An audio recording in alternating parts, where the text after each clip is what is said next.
Okay. So how ఆయన అప్పుడు ఆ టైంలో మీతో ఎలా ఉండేవాళ్ళు? ఏం చేసేవాళ్ళు? మీరు how old were you that time? అంటే when he passed away I was doing my 11th 12th standard అనమాట. Long time back, almost 16 years. అప్పటికి మీరు ఇంకా ఈ ఎంసెట్ ఇవి రాసి ఇంకా ఇంక అందులోకి స్టార్టింగ్ రాలేదు. ఇంకా రాలేదండి అప్పుడు. Yes, no, I was very young when he passed away. But ఆయన ఇప్పటికీ కూడా ఉండుంటే హ్యాపీ ఫీల్ అయ్యేవాళ్ళు He మీరు. should be quite happy, yes, of course. He was always proud of us. మన ఏం చేసినా కూడా he was always proud of us. First వచ్చినా కూడా he would say చాలా బాగుంది మా అని. he used to be always there for us.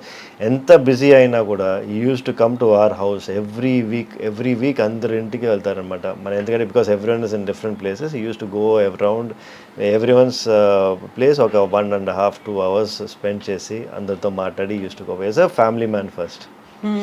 So ఎప్పుడు తాతగారు ఏంటంటే I only use to see him as తాతగారు and not Shobhan Babu. Yeah అది అప్పుడు ఎప్పుడు నాకు అది తెలియలా. నాకు ఎప్పుడు ఆయన అంత ఫేమస్ అని తెలిసిందంటే నేను ఒకరోజు ఆయన విలేజ్కి వెళ్ళాను అనమాట. సో ఆయన బర్త్ ప్లేస్. ఓకే. ఆ రోజు వెళ్ళినప్పుడు the whole village was there చూడటానికి, నన్ను చూడటానికి. So I mean I don't know who, I mean అప్పుడు నేను ఎవరో కూడా ఎవరికి తెలియదు అప్పుడు.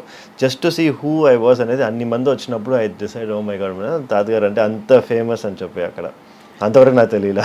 అప్పటిదాకా మీకు సినిమాలు కూడా చూడలేదు తాతగారు? we never